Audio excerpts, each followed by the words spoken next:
Hello everyone, welcome to study job India YouTube channel.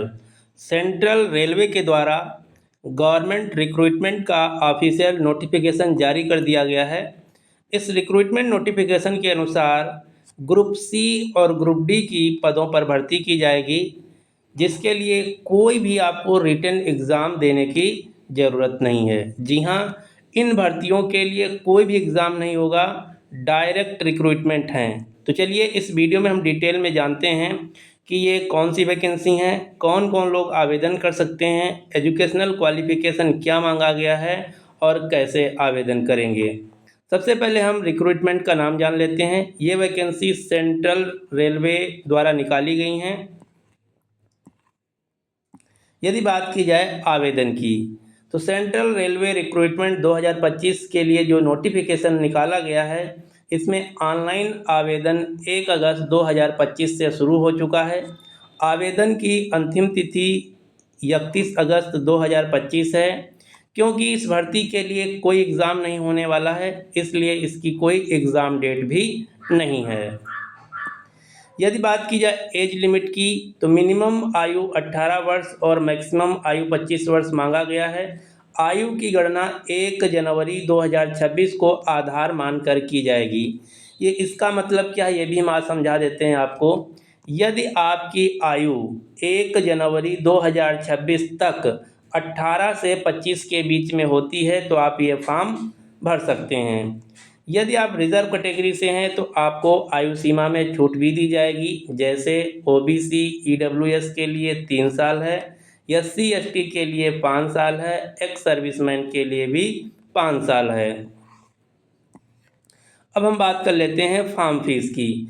यदि आप ये फॉर्म भरते हैं तो आपको एप्लीकेशन फ़ीस देना होगा, जिसके लिए जनरल ओबीसी ईडब्ल्यूएस कैटेगरी के उम्मीदवारों को 500 रुपया, एससी एसटी के उम्मीदवारों को 250 रुपया और सभी कैटेगरी के महिला उम्मीदवारों को 250 रुपया आवेदन शुल्क देना होगा। आवेदन शुल्क कम्प्लीटली ऑनलाइन देना होगा आपको। अब हम बात कर लेते हैं सबसे महत्वपूर्ण सेक्शन की, एजुकेशनल क्वालिफ़िकेशन। इसमें मेनली 5 कैटेगरी की वैकेंसी निकाली गई हैं, लेवल 1, लेवल 2 और 3, लेवल 4 और 5। तो यदि आप लेवल 1 ग्रुप डी के लिए अप्लाई करना चाहते हैं तो आपको मिनिमम कक्षा 10 पास होना चाहिए। यदि आप कक्षा 12 पास हैं तो लेवल 2 और लेवल 3 ग्रुप सी के लिए आवेदन कर सकते हैं। यदि आप ग्रेजुएट पास हैं तो लेवल 4 और 5 कैटेगरी के लिए आप आवेदन कर सकते हैं। अब आप सोच रहे होंगे कि यहाँ पर एग्ज़ाम तो होगा नहीं, तो सिलेक्शन कैसे होगा। तो सिलेक्शन जो है वो नो रिटन एग्ज़ाम है, यानी कि इसमें एक रिटन एग्ज़ाम नहीं होगा। जो सिलेक्शन है ये स्पोर्ट्स सर्टिफिकेट के आधार पर किया जाएगा। अब आप सोच रहे होंगे कि स्पोर्ट्स सर्टिफिकेट कौन सा लगेगा और ये कैसे मिलेगा।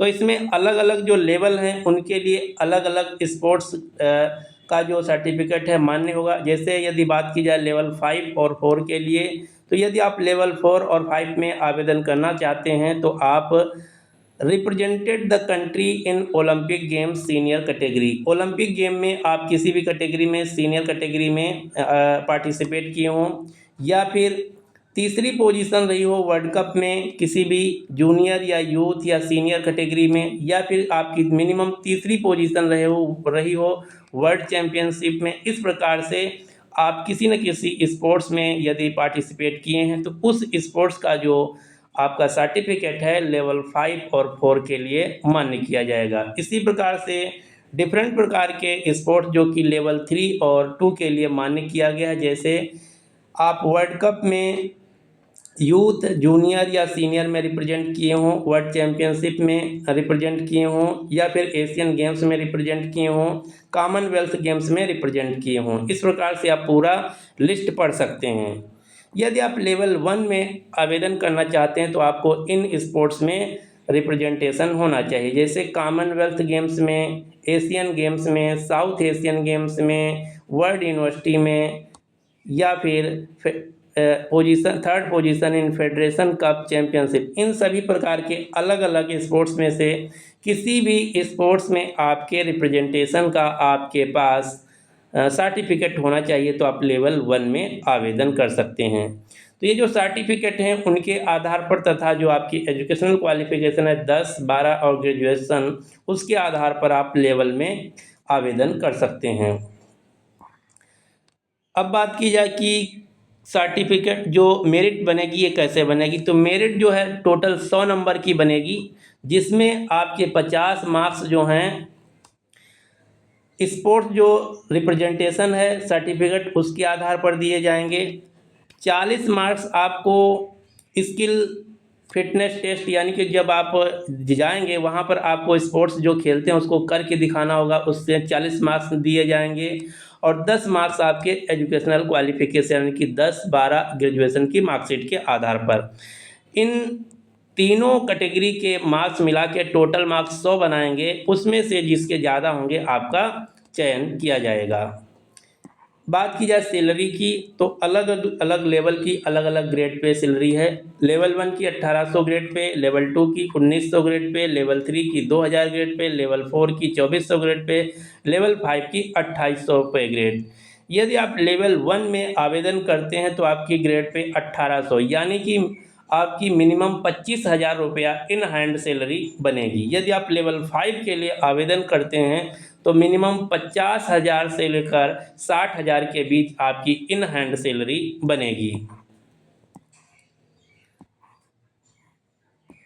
यदि बात किया जाए कि मिनिमम क्वालिफाइंग मार्क्स क्या होने चाहिए, तो यदि आप लेवल 4 और 5 के लिए आवेदन करते हैं तो आपको मिनिमम 70 मार्क्स तीनों कैटेगरी को मिला के, यानी कि एजुकेशनल क्वालिफिकेशन, उस समय जो आप करके दिखाएंगे स्पोर्ट्स खेल के दिखाएंगे उनमें से, और सर्टिफिकेट, इन तीनों में से मिला के मिनिमम 70 मार्क्स होना चाहिए। लेवल 3, 4 के मिनिमम 65 मार्क्स होना चाहिए। लेवल 1 के लिए मिनिमम 60 मार्क्स आप पाने चाहिए। तो ये थी डिटेल जो कि सेंट्रल रेलवे द्वारा निकाली गई है।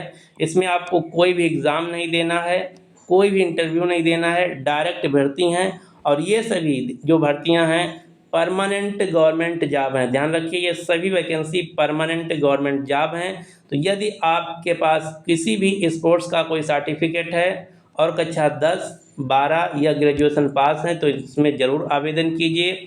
आवेदन कैसे करेंगे, ये नोटिफिकेशन कहाँ से पढ़ेंगे, इन सभी का लिंक आपको नीचे डिस्क्रिप्शन बॉक्स में मिल जाएगा।